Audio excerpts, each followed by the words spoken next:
December শেষের দিকে এগিয়ে আসছে গঙ্গাসাগর স্নান। এই নিয়ে সব পক্ষকে নিয়ে নবান্নে সভা করেন মুখ্যমন্ত্রী। এবছর গঙ্গাসাগর মেলা পড়েছে 8ই জানুয়ারি থেকে 17ই জানুয়ারি।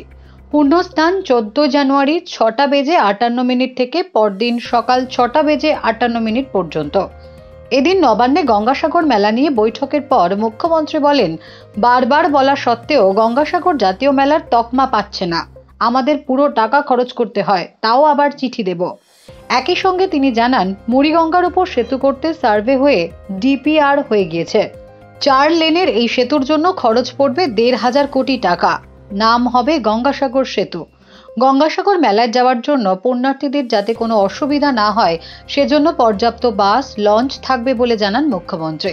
মুখ্যমন্ত্রী এদিন সাংবাদিকদের বিস্তারিত জানান। তিনি বলেন, 2250টি সরকারি বাস চলবে, 250টি বেসরকারি বাস থাকবে পুণ্যার্থীদের জন্য।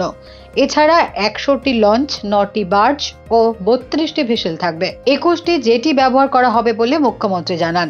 গঙ্গাসাগর মেলায় 11 জানুয়ারি থেকে 13ই জানুয়ারি আরতি হবে। মুখ্যমন্ত্রী বলেন, গঙ্গাসাগরে লক্ষ লক্ষ পুণ্যার্থী আসেন, তাদের যেন কোনো অসুবিধা না হয় তা নিশ্চিত করতে হবে। গঙ্গাসাগর মেলায় কেউ অসুস্থ হয়ে পড়লে তার চিকিৎসার জন্য পর্যাপ্ত ব্যবস্থা থাকবে।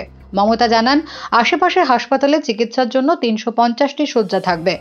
130 শয্যায় 5টি অস্থায়ী চিকিৎসা কেন্দ্র থাকবে। সব মিলিয়ে আয়োজন প্রায় শেষের দিকে। Bureau report, Durnibar Bangla news.